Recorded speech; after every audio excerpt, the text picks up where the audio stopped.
Good morning. My name is Paul DeGanchi. I designed this video tutorial to help students enrolled at Loyola University, Maryland in the undergraduate IS 251 on Information Systems course in order to complete the Microsoft Excel assignment on building a stock price decision tool.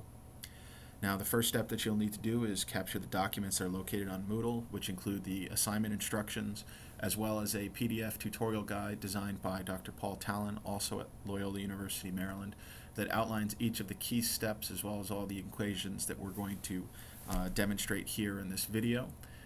So first off, thank you very much to Dr. Paul Talon for sharing this information with me, and I hope that this will be helpful to the students as they go through their assignment.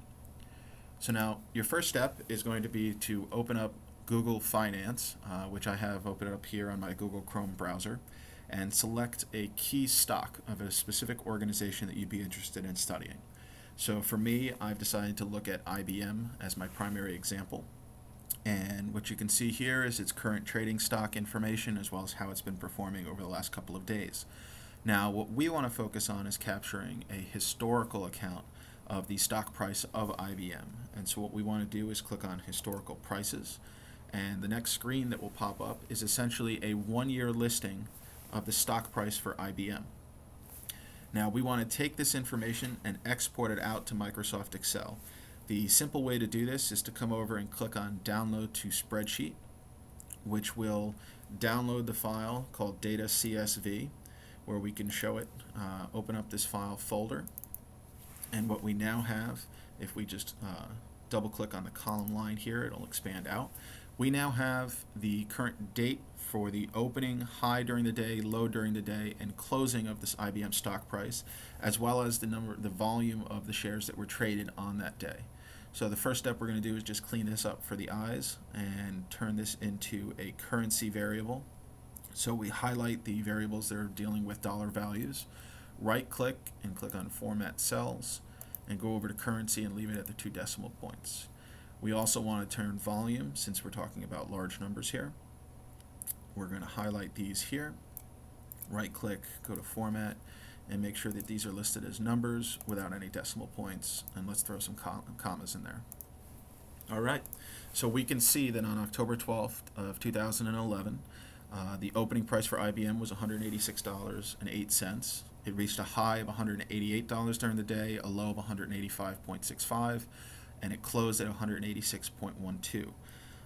Now the volume was 5,338,149 shares of stock were traded on this day. So now that we have this key information, the next step is going to be involving your predictor variables. Now, for the purposes of this assignment, I'm going to just stick with some very basic information, and that your assignment will be expected to go further beyond this, but the purpose of this video is to just demonstrate to you the key steps that you need to do in order to complete the assignment. So we're going to go back to the Google Finance page, and instead of doing IBM, we're going to take IBM's competitor, HP, and determine whether or not their stock price actually impacts IBM's stock price. And so we're going to go back to that historical prices, and we're going to download an additional copy of the data information for HP now. And so what you should see here now is the dates and information. And what we're going to focus on here is we're going to take these back 2 columns, how HP closed as well as its overarching volume for the day. So we're going to highlight and copy both of those columns, and we're going to come over and paste them into the larger IBM data set. Now we're going to rename these columns so that way they're easier to recognize. And so we're going to take HP volume and HP close. And now to fix the formatting one more time, we highlight the whole column, right click, go to Format, click on Currency, and for volume we highlight, right click, Format, click on Number, and drop the decimal places and add the commas for separators. Okay, as you can see here now, HP trades at a much lower value than IBM, but it also trades much more extensively than IBM. So now that we have a basic elements to conduct 2 predictors, the HP's closing price as well as its volume on the IBM's opening prices, we're going to see whether or not there's actually any statistical relationship. Now, in order to do that, we need to first add in the tool pack. Now to do this, if you don't have it automatically installed, which you'll know is if you click on the Data tab and you do not see Data Analysis as an option, you can click on File in Microsoft Excel 2010, go down to Options, click on Add-ins, and then go down to Manage Go, and you want to check the box for Analysis Toolpack. Once you've done this, you'll see Analysis has now been added in. So the next step that we're going to do is click on Data Analysis, and for the purposes of our class, we're going to stick with a very simple regression analysis. All right, and now for the input Y range, this is essentially our dependent variable, and for us, we're trying to predict IBM's stock price. So our IBM field, the opening price of IBM stock, will go into the Y range here. Now to do this, we can enter this information in manually, or we can click on the little icon and click and drag all the way down for IBM's prices. Okay, once we've done that, we now want to go after the actual independent variables. These are the factors that we believe influence IBM's stock price. So the first step we're going to do is we're saying that HP's closing price as well as its volume affect the opening price of IBM stock. And so we're going to click and highlight all of these and drag all the way down. And once we're done, we now have the dependent variable as well as the two independent variables located in the G and H columns. Now, the next step we want to do is make sure that we output information out onto its own separate worksheet, and we want to also capture the residuals to help us with our prediction analysis. So once we have all of this information, we're going to click OK. Now, one of the other steps that I like to do is just kind of clean up the columns by double-clicking on the little lines. This will help us see all the information, and then we're going to format a few more of the tables. One of the other things that I like to do is name the tabs, so that way we have a proper amount of just easy to follow information. So the first step that we want to do is we want to clean up a little bit of this information. So first off, we want to clean up the coefficients. And for this instance, we're going to treat them like numbers, and we're going to have 3 decimal points, as well as the p-values. These are the values that help us determine whether or not something is in fact significant. So as you can see here, we have 2 variables. This was the HP closing price, and this was the HP volume, so the number of stocks traded on that particular day. And what we can see here is through the p-value, which we want to look for a number at a minimum of 0.05 or below. 0.1 can occasionally be used, but it has a much lower considered statistical significance. And so if we wanted to, we would have it just as a kind of a last resort measure. And what we know for sure, though, is that the HP close price, as we can see here, has an actual statistical significant relationship with IBM's opening price. In fact, IBM's price is negatively impacted by HP's closing price when it goes up.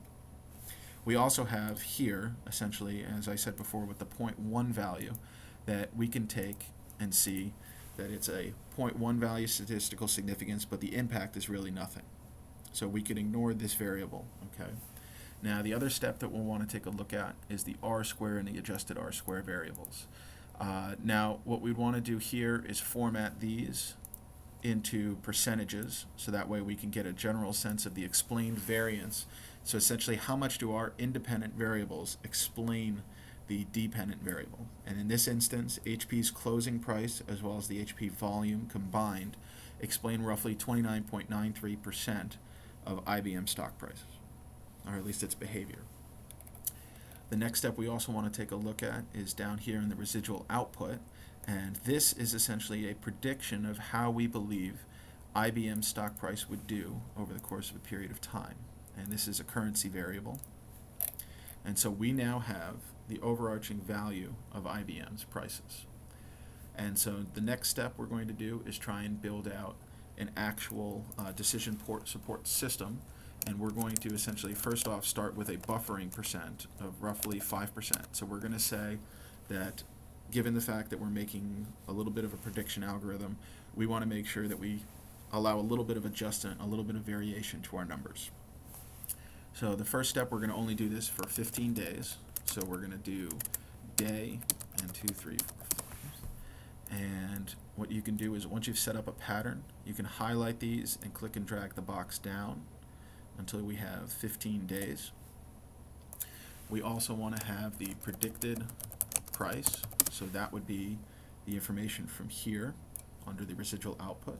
So we want to copy and paste this information in. And we also have the actual price. And so what we want to do here is go back to our data information, scroll all the way back up to the top, and find the opening price for the first 15 days, or essentially our last 15 days in our analysis, and pull in this information. Now we want to make our recommendations. Should we buy, sell, or hold our stock based on a percentage buffer of 5%, based on where our predicted value is and the actual prices are? And to do this, we're going to use a commonly used formula called the if statement. In fact, we're going to make it a little bit more complicated by creating a nested if statement. So the first thing is we do equals, which essentially lets Excel know that we're going to be inputting in a formula, and do if with a parentheses to enter the test. And now you'll see that it starts with the logical tests. So essentially, what is it that you want to compare, and then if it is true, what is the value that would be considered to be true, and then if it's false, what would be the value that would be considered false.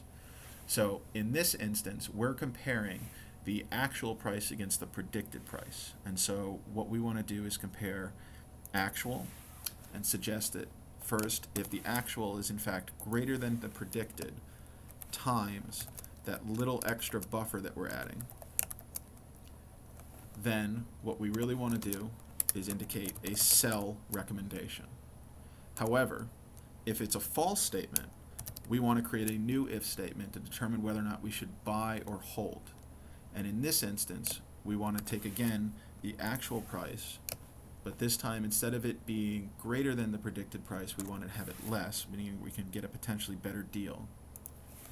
And take it by the predicted, and this time multiply it by 1 minus the buffer. And what this will give us is a buy recommendation. And if all else fails, we want to hold. And then see now we have one parenthesis that closes off the first if statement. And now we need to add the second parenthesis in order to combine the whole equation into one location. And once we hit enter, we'll now have a particular recommendation. In fact, what we're going to do here is center this. And once we have this recommendation, we can click on this drop-down box here, this little box, and carry it all the way down to give us essentially an overarching recommendation on what we should do with IBM stock. Now, the next step that we also want to add is a count feature to let us know the overarching percentages. And so we know that we have 3 options: buy, sell, or hold. And we know that we have 15 observations. So the first step that we want to do is do a new equation called count if, and we select the range that we're looking for, and then we select the criteria that we're looking to identify, and it will automatically count how many buys there are. Now in this scenario, there is none. So now we want to do this again for the sell, and you'll see now we have 4 sell recommendations, and we have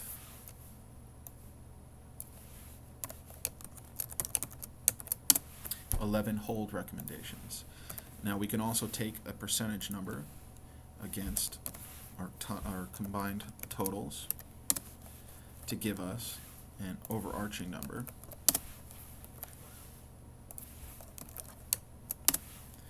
And what we want to do here is now format this into a percentage value. So we can see that 26.7% of the time is the recommendation to sell IBM stock, while 73.3% of the time is to hold.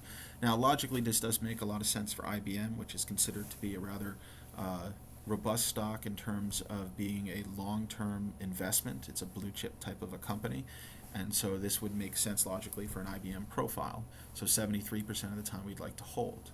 So now seeing this information, you can continue on with the rest of the assignment in terms of data manipulation if you want to see, for instance, the visual information to graph it, which is something I'm going to leave out. That's something that you'll need to identify, but I'm hoping you'll be able to at least complete the major portions of building a decision support systems with Microsoft Excel.